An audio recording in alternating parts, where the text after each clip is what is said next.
Yang berikutnya itu ada data statistik. Itu ada pengenalan dan pengelompokan data.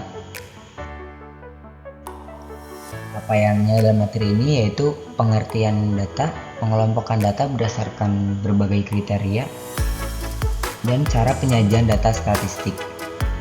Tujuan pembelajarannya yaitu memahami konsep dasar statistik, mengenali berbagai jenis data dan pengelompokannya, dan yang terakhir mampu menyajikan data dalam bentuk tabel dan grafik.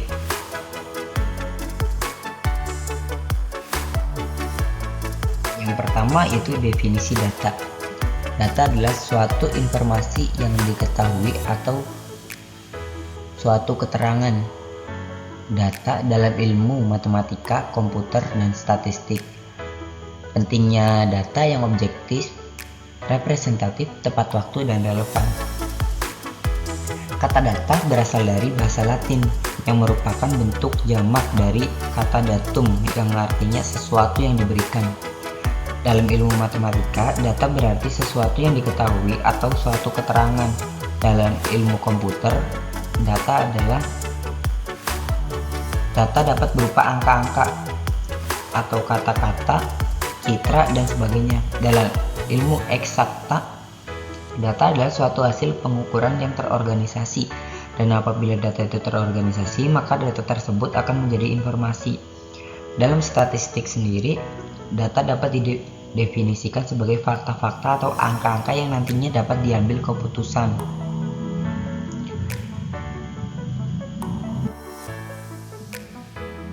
Dan yang berikutnya itu ada pengelompokan data. Pengelompokan data itu dibagi menjadi 3, itu berdasarkan sifatnya, berdasarkan sumbernya, dan berdasarkan pengukurannya. Berdasarkan sifatnya itu ada 2, itu data diskrit dan data kontinu. Data diskrit itu merupakan data yang satuannya adalah bilangan bulat, tidak berbentuk pecahan. Pada dasarnya data diskrit ini diperoleh dari hasil pencacahan. Sebagai contoh, jika diketahui dari jumlah mahasiswa pada fakultas Universitas Pamulang terdiri dari 500 mahasiswa yang meliputi 200 mahasiswa jurusan manajemen, 180 jurusan akuntansi, dan sisanya 120 adalah mahasiswa jurusan administrasi perkantoran. Nah, untuk data kontinu itu berbeda dengan data diskrit. Data kontinu merupakan data yang satuannya adalah bilangan pecahan. Pada dasarnya, data kontinu ini bisa diperoleh dari hasil pengukuran. Nah, untuk yang kedua yaitu pengelompokan data berdasarkan sumbernya, yaitu ada data intern, dan data ekstern. Di sini yang dimaksud dengan data intern adalah data yang menggambarkan suatu keadaan atau suatu kegiatan dalam lembaga atau badan tertentu. Nah, untuk data ekstern yaitu adalah kebalikan dari data intern. Data ekstern ini merupakan data yang bisa menggambarkan suatu keadaan atau kegiatan luar lembaga atau badan tertentu. Nah, yang ketiga itu berdasarkan pengukurannya. Berdasarkan pengukurannya itu ada data nominal, data ordinal, data interval, dan data rasio.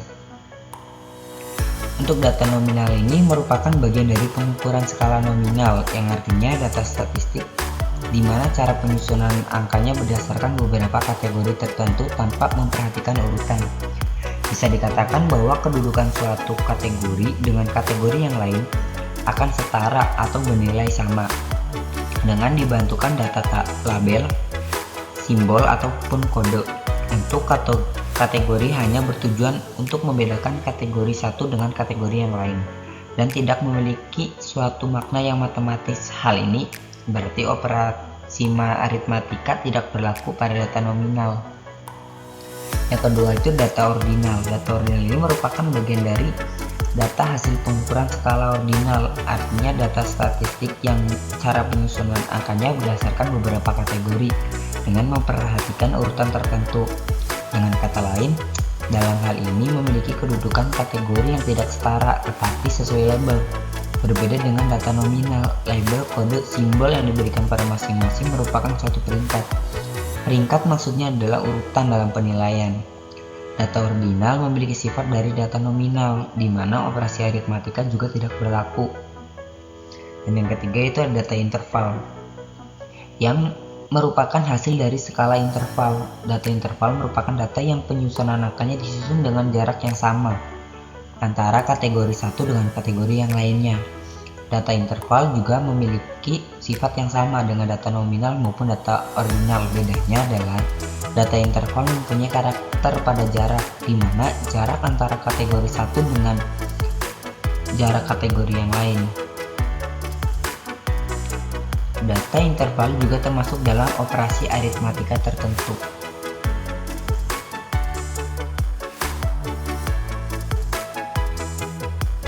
Berikutnya adalah cara memperoleh penyajian data. Yang pertama ada data primer dan data sekunder.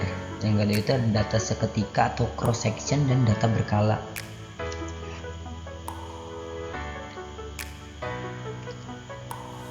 Yang pertama untuk data primer, jenis data dari cara memperolehnya. Yang pertama adalah ada data primer, artinya data yang caranya dikumpulkan serta diolah sendiri oleh suatu lembaga atau individu. Ini dilakukan secara langsung dari sumber objeknya. Yang kedua itu data sekunder. Berbeda dengan data primer. Untuk data sekunder yaitu data yang cara memperolehnya sudah dalam bentuk jadi, data yang sudah jadi ataupun sudah dikumpulkan dan diolah oleh pihak lain atau bahkan sudah dipublikasikan oleh pihak terkait.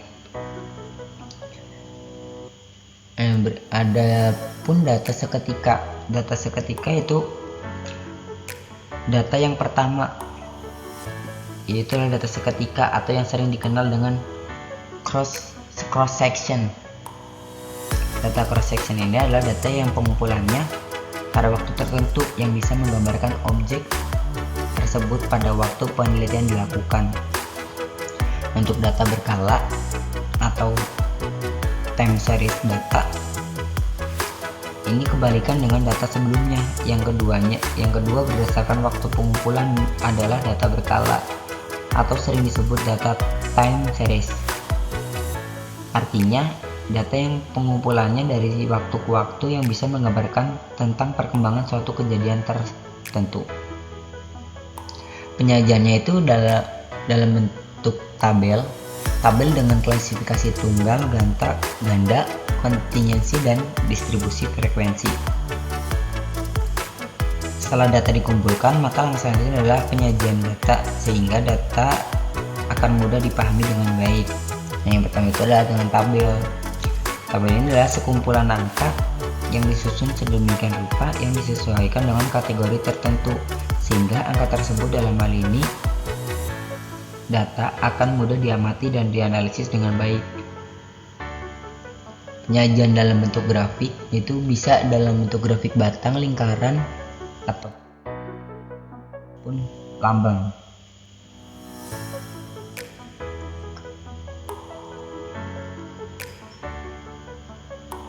Sebagai contoh kasusnya itu ada studi kampus, contoh penerapan data statistik dalam analisis kasus, dan data yang dianalisis dan kesimpulan yang diambil.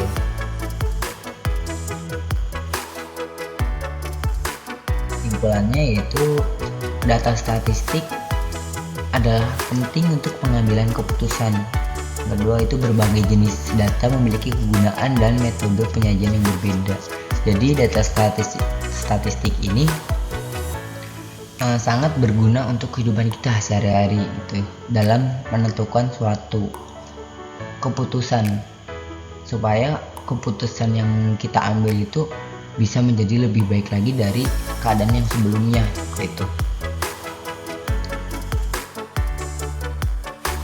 Mungkin itu saja yang dapat disampaikan dari pertemuan ini.